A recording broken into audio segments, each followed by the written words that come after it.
Hello and welcome to Dig School, cross-curricular learning themed around archaeology. This session is show and tell, when we'll be looking at how to write the perfect news story about your test pit excavation. Key questions will be what makes a good news story, the secrets of writing a good news story, and then getting the story out. Archaeology in the news can have tensions, as this professional broadcaster has pointed out. Science, like archaeology, the process of discovery is all about detail, precision, technical facts, numbers, and being right. Journalism is much more about brevity, approximation, personal feelings, colloquial, ordinary conversation, the immediate stories, and being right now. So they can have different aims, but we'll go through how to make sure that because you'll be writing the story of your excavation, you will retain more control of it and enable more people to hear about it. So the way this sort of thing tends to work is you make a discovery. So here's an academic paper that was published on the outcomes of a load of test pit excavations that appeared in an academic journal, Antiquity. It was promoted online through my university website. It got picked up by the national press. So this is the Daily Mail, the Times and the Telegraph and the Guardian all ran articles on it as well. And then that got picked up internationally into the Washington Post and then spread across the world. So by getting a well-crafted news story out, it may not be that your test pit excavation will make headlines in Australia, but nonetheless it's about making sure that the people who might be interested get to hear about it. That's your local press or other schools or people in the place where you live. So what makes a good news story? There's lots of sites that have news about discoveries, and we'll look at this one, Eureka Alert, here. This has stories about all sorts of discoveries and all sorts of subjects, but there's 6 here about archaeology. And just have a look at those and think which you feel makes the best news story.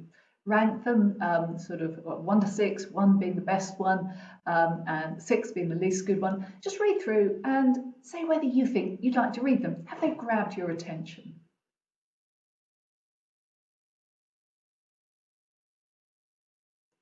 Okay, so you've had some time to look at those little short summaries and work out which ones felt like they're the ones you'd want to read. What makes a good news story? There are 4 basic elements. There's newness, surprise, accessibility, and relevance.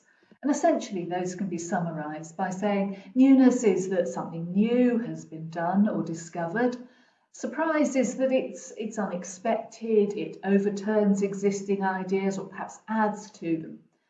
Accessibility is simply that the story can be understood. Archaeology is quite a technical process. You need to avoid jargon. And then relevance. Why should the reader be interested in the subject? So looking back at these stories that you've assessed whether you'd want to read them or not, just note down how you think each of those score just those few introductory words on that thing of, do they communicate that there's some newness, there's a bit of a surprise in that story, that it looks like it's going to be accessible, and that it feels relevant. So you might feel, for example, that number 2, the one that talks about care for cats, with a picture of a modern day cat. Now that's not the cat in the article, but it is immediately grabbing the attention. It's making a connection. It's talking about a new discovery because they've done scientific analysis of this cat. It's slightly overturning the idea that we might think that people didn't care for their cats in the past. It makes sense, it's readable, so that suggests the rest of the article is likely to be readable and be easy to understand. And again, the relevance is there in the connection because it's about pets that lots of people own and love. So looking at these 4 categories, newness and surprise, again, it's just this newness, unexpectedness, a contrary. So a dog bites man, doesn't really make the news, but man bites dog would make the news. So when you're writing your story, focus on the aspects that are new and exciting. And then accessibility and relevance. This is about how you present the story. You need to find the angle. What is the most noteworthy aspect of the story? And there are a couple of tests here you can use. One's the next door neighbour test. How do you explain it to a non-expert if they said, I just don't understand? You need to think that you're explaining it in that sort of way. And then there's the so what test. To somebody who says, well, why should I be interested in this? Again, try and relate it to something they know or be interested in. And often it's about providing context. It's your opportunity for you to tell someone why your discovery is important. So you're in control of that story. You know why it's important. You need to tell other people. And this is a great quote from Albert Einstein. You don't really understand anything unless you can explain it to your grandmother. So there's a couple of news stories here. So thinking about these categories of newness, surprise, accessibility, and relevance, have a look at this one and rate it out of 5, with 1 out of 5 being the lowest and 5 out of 5 being the top for those 4 categories. And also for interest, at the end, just did you find it was an interesting story to read?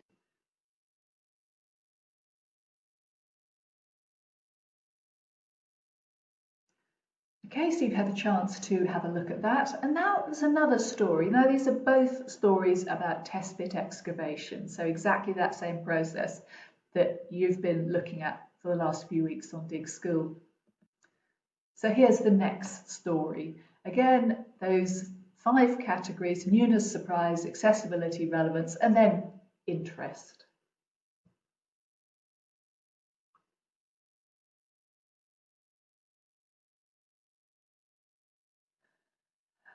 Okay, so you've scored both those stories, and I wonder which one came out top for you. I wouldn't be at all surprised if it was this second one, because this, for me, is a really good example of using evidence and explaining its significance to make a story that's really quite exciting. So the first story, there's been some Anglo-Saxon pottery found and some prehistoric pottery. That's really important. It suggests maybe a burial site nearby. It's very uncommon. Turns up in maybe 1 in 100 test pits. Suggests perhaps people burying their dead nearby. But that doesn't really come out in that article. Whereas this one, the steamy past of our ancestors, is really talking about a couple of bits of fire-cracked flint that you can see in the picture here. The sort of stuff that most people wouldn't even recognise in a test pit, but that you've seen before in Dig School. But the story has been written explaining that this may be evidence of different sorts of prehistoric activity. It could be cooking or something like that, but it could also be used in saunas, and that's true. We know that's one theory. This is a surprising thing. So the flint is a new discovery. The surprise is that for most people, they don't think of the prehistoric people in the prehistoric period having saunas. The accessibility, it's written in very easy to understand language, and it seems relevant. We can imagine the idea of sitting around and feasting and going for a sauna. It's the sort of thing we might quite enjoy ourselves, or at least know that people do enjoy that sort of thing. So that makes it interesting. It's new, it's surprising, it's relevant, and it's readable. And of course, if you've done the earlier Dig School exploring artefacts, you'll have looked at exactly these sorts of finds, this fire-cracked flint. So what I'm going to do is go through 5 key tricks of the trade when you're writing a story. So in your workbook now, write down these key points, and I'll talk them through and then leave the screen up for as long as you want to write them down, because these are the tricks that you'll be using to write your own story in part 2 of today's Dig School session. So the first trick of the trade is to work out what your pitch is. Is it of local interest? So it's telling you something about the place where the digging took place. Is it of national interest? Is it telling you something about history that affected quite a big part of the country, or perhaps the whole country? This example here is to do with the end of Roman rule in Britain. Or is it of international interest? Is it something that people across in other countries might be interested in as well? The example here is this Black Death example that I showed you right at the beginning, a pandemic that spread across the whole of Europe and in fact the whole of the old world, and kind of pandemics are very newsworthy at the moment, though actually my article was published 3 years ago before we were all thinking about them quite so hard. And remember, what might seem important to you may not be of concern to somebody else, and equally something that you might take for granted, like those bits of firecracked flint, is something that other people would just never have heard of the story behind them. And lots of dig schools have looked at the significance of finds and what they mean, and telling the story of the interest in them. That's your job. So, second key is put the key information in a first short paragraph, rather like those 6 stories we were looking at. Those are almost examples of that, a quick, short intro that encourages people to want to read the rest of it. Remember that what you might want to do is sort of write as if you were telling a friend or parents or something about it, telling everyone who was involved and how you all felt about it, and maybe a couple of funny stories. But actually what readers of a story that's being told to as a media story, they want to know what it is that what makes you think that they might want to read what you have to say. And so if you have got anecdotal stuff, put it in a bit later and slip it in rather than making a great point of it. So here it's, oh, I just thought they were bits of old dog biscuit and nearly threw them away, said Sam Brown from my college school who found the pottery. Couldn't believe it could have been a pot dropped by people who fought the Romans. You know, it's a nice quote, but don't have it right at the beginning because people aren't necessarily interested in Sam at this point. So write clearly and simply, third key point. Don't waffle, get all the key facts in, get them right, and spell everyone's name correctly. If you've ever been interviewed by a journalist, they're always very careful to check spellings of people's names. Key facts are listed here like location, date, and then a bit of wider context, sort of, how unusual is it? What period does it relate to? Get your facts right and get your interpretations. Make sure they're supported by evidence. You know the difference between your facts and your interpretations. Your interpretations are your ideas. They don't have to be right, but they do have to be reasonable and supported by evidence. Avoid jargon, but if you do have to use it, explain it. And again, think about the next door neighbour explaining to your grandmother test. Somebody who doesn't know anything about it, wouldn't know what a particular term like context, explain it. Explain test bit. Think about who your audience are. Don't be too informal unless you're writing for something where you'll know most people there, like a school newsletter. And assume your readers know absolutely nothing about anything you're talking about. If you want your readers to appreciate the importance of what you're telling them about, you have to explain it to them. This gives you a great advantage, so use it. The story is in your hands. And then relate the story to something people can identify with in their own lives. We've seen this before, but people will be more interested if it relates to something they know about, whether it's a place they know, whether it's people they know, whether it's life experiences they're familiar with, like getting married or having a baby or getting sick, or an anniversary. Perhaps it relates to something that happened 1,000 years ago, around 1,000 years ago, or a recent event. Maybe there's something happening in the village or the town, or just something they've learned at school. Most people have learned about the Romans, for example. Don't push the connection too far, though, because people will be suspicious if it sounds like you're trying to make a false connection to get people to read, and then they'll distrust the story. So you don't have to talk about Stonehenge if you found something prehistoric, and you don't have to try and connect everything to the current news story like the current pandemic. On the other hand, if you have found a bit of pottery that dates to the period of the Black Death, no reason why you shouldn't put that in. And make it come alive. If you're part of the discovery, you could actually make that part of the story. That wouldn't necessarily be newsworthy if it's an archaeologist discovering archaeology, but if it's a school pupil, that's a bit more unusual. And use quotes as well in their own words rather than summarising them. And if you're giving yourself a bit more space and writing a longer piece, you can include a bit of atmospheric scene setting. Here, so we've got an example. Overnight rain had soaked the dig site and dark clouds promising another soaking were being chased by winds which almost drowned out the mud-caked archaeologist, asking if Sam had found anything. Nothing, just these bits of old dog biscuit, she replied through chattering teeth. I mean, that sounds, it gets you in the spirit of the feeling of what's there, helps the whole thing come alive. But don't overdo this. It can distract from the facts that people might just be wanting to know. Okay, so I get what's going on. What was known? What was found? What was discovered? So those are the 5 key tips from a journalist who writes archaeological news stories all the time. What's the story? What's the pitch? Key information first, write clearly and simply, make it relatable, and make it come alive. So we'll have a short break now, and then in part 2, you'll be able to have a go for yourself.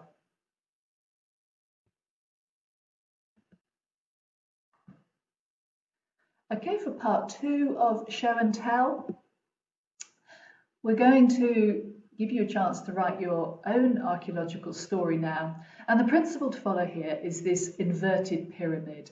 When you're done, you know the principles of how to talk about your discoveries, how to make them relatable and how to bring it alive. In terms of structuring what you're going to be writing about, this inverted pyramid is what everyone is taught at journalism school and has been for decades. You put the most important information at the top first, and then you tier the other details in down below as you go. And getting more specific as you go down. So you start with the generalities and then add in specific detail when people are sufficiently interested to be carrying on and want that detail. So start off with what is this story about, then add in the details of who was involved, where did it happen, when was the discovery made, and then how, the basic sort of process, and then why was this investigation taking place anyway, and then what's going to happen next. And the idea is that readers should be able to get the gist of the story even after just the first few lines, rather like when you were looking at those 6 news stories at the beginning of part 1. So just to get your head around this inverted pyramid principles, have another look at this sauna story and just note down how this followed this inverted pyramid principle.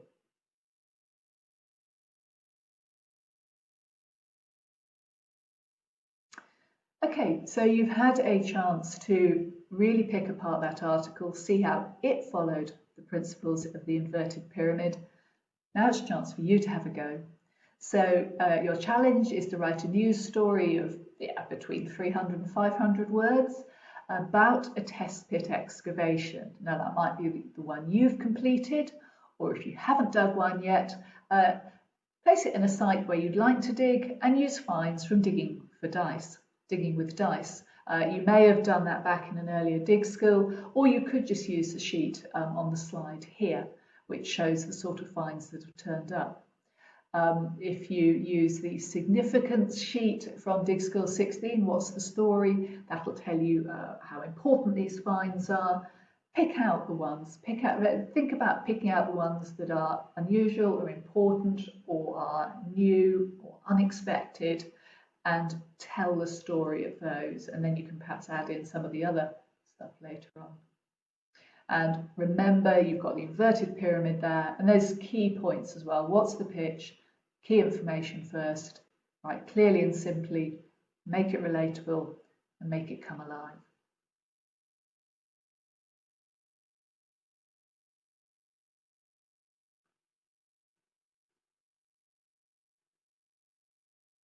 So now you've written your story, there are a couple of last key things to do. So you've written 300 to 500 words. Now summarise that story in no more than 30 words. This will effectively be your introductory sentence, like those ones we were looking at the beginning of part 1.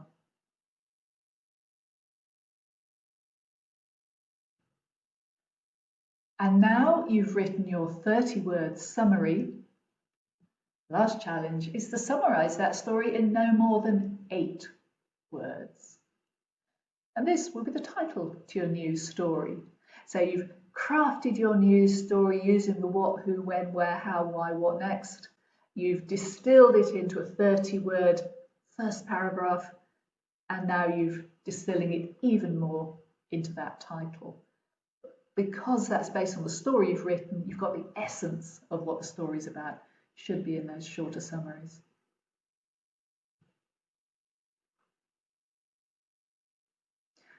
So now you've got the title worked out. Final thing is just to add some pictures. If you're creating a news story that you want to have ready to send out to other people, you'll need one picture to go with the title, and then between 5 and 10 perhaps to offer somebody to add in to the rest of the story. So it might be pictures of find, the excavation site, the place where the excavation took place, anything you think will help either illustrate specific points, so perhaps a picture of one particular bit of pottery, or will give an idea of the people involved or the place. Just again, something that relates to what you've talked about in the story.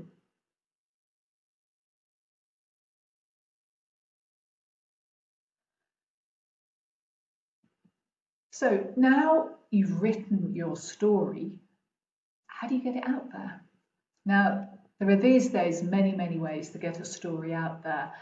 You can email your local paper, or you can use social media, the most obvious and easy ways. You could blog about it, or you could use something like Twitter. There are lots of social media platforms.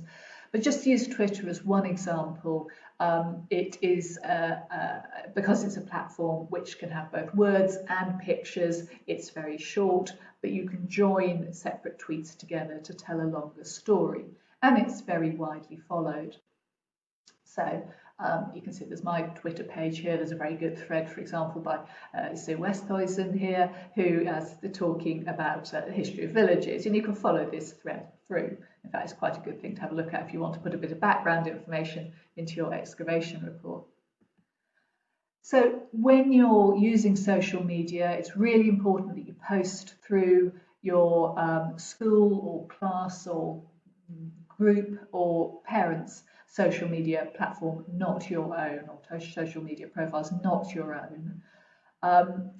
You need to write what you're going to post. So on Twitter, it's up to 280 characters long.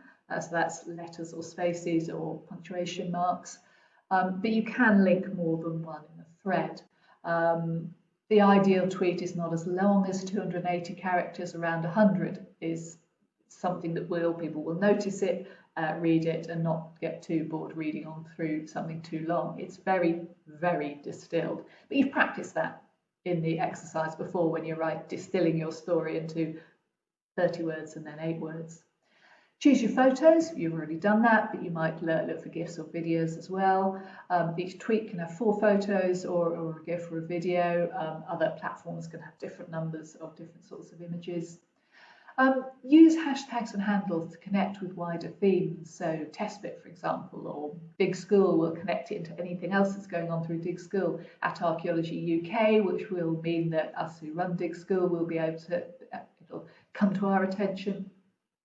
But also use hashtags and handles to ensure others will see it. So perhaps if you've got local papers or local websites or local news channels, add their handles as well, and they may then come back to you and say, oh, interested in that story.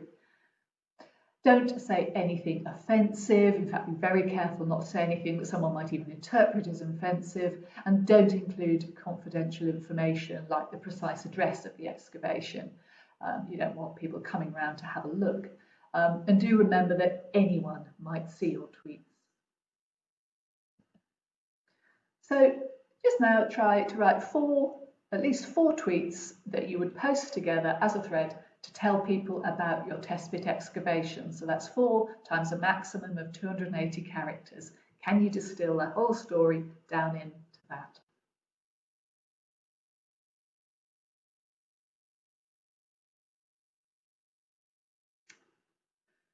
So once you've written your tweets or anything to go on social media, check your spelling and punctuation. It's a very easy way to lose confidence of people to get spelling and punctuation wrong. People don't usually particularly rate it when it's right, but they'll be very critical if it's wrong. Double check what you've written. There's no edit button on something like Twitter. If you put something out, you can't correct it. And then check what you've written again and again. Just keep checking it. And then tell the person who's managing the Twitter profile you're using or the other social media platform, if it's your school one, for example, that your social media post is ready to be posted once they've checked them as well, of course. And by doing that, what you've done in all of this, really, in writing the story, what you've effectively created is a press release in which the headline is the hook that will drag people in. The first sentence sums up why it's newsworthy. Your whole piece has emphasised what's new and noteworthy. You've given context, you've explained how unusual this find is or why it's particularly important in that locality. You've avoided jargon, and if you use technical terms, you've explained them. You've included a quote. You've got your timing right, so you've thought perhaps about, well, let's not put it out on a really busy news weekend or sometime in the middle of a general election or something like that when there's a lot else going on. You might have thought, well, let's go for a time, or perhaps if there's an anniversary or an event you want to promote. Target the right audience again, think about who to send the information out to or include in social media, and remember how pictures can tell a story as well. People are much more likely to spend a bit more time on a bit of social media if there's a picture with it. So we've had a look at those key questions of what makes a good news story, the secrets of writing a good news story, and about how to get your story out. So I hope you've enjoyed that session of Dig School, and that is the last Dig School.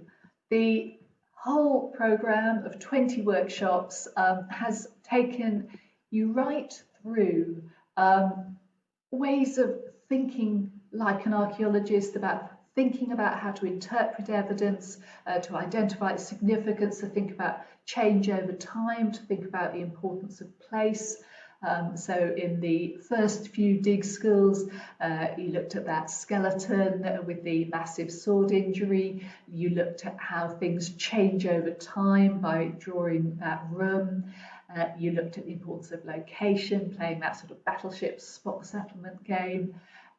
Dumps the dig and Call My Bluff. We're thinking about the way objects are used in Dumps the Dig, about how we can interpret the stuff that gets thrown away.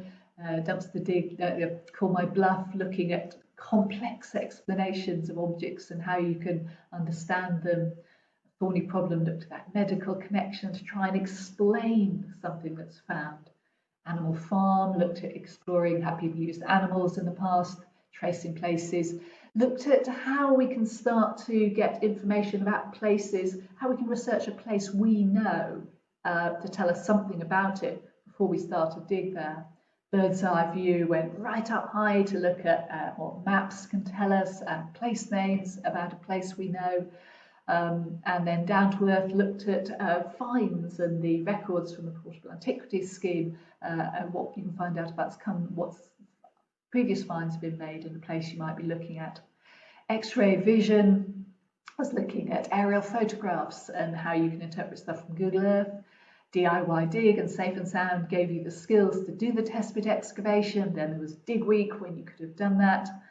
And then in the last 6 Dig skills, we've been looking at interpreting the artefacts, understanding their significance, understanding what they're telling us about the place they came from, learning something about how to create images that'll help people understand your finds and enjoy them and appreciate them, and then about how to write the technical report, and then finally get the message out to the wider world so that other people can enjoy the work you've done and hopefully perhaps give you a chance to do more in the future.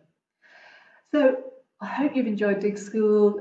We rushed it out during the coronavirus crisis to give people a chance to learn something a bit different, to carry on with their learning under lockdown while normal education is disrupted. And I hope it's given you a bit of an eye into a different world in ways that will help curriculum learning at school in subjects like history and geography and so on.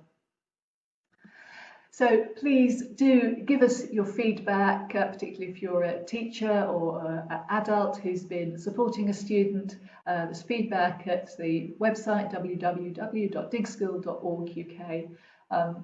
Thank you very much for taking part in Dig School. And I really, really, really hope that you see the world a little bit differently now, that you know a bit more, and you feel you've got some useful thinking skills for the future. Take care.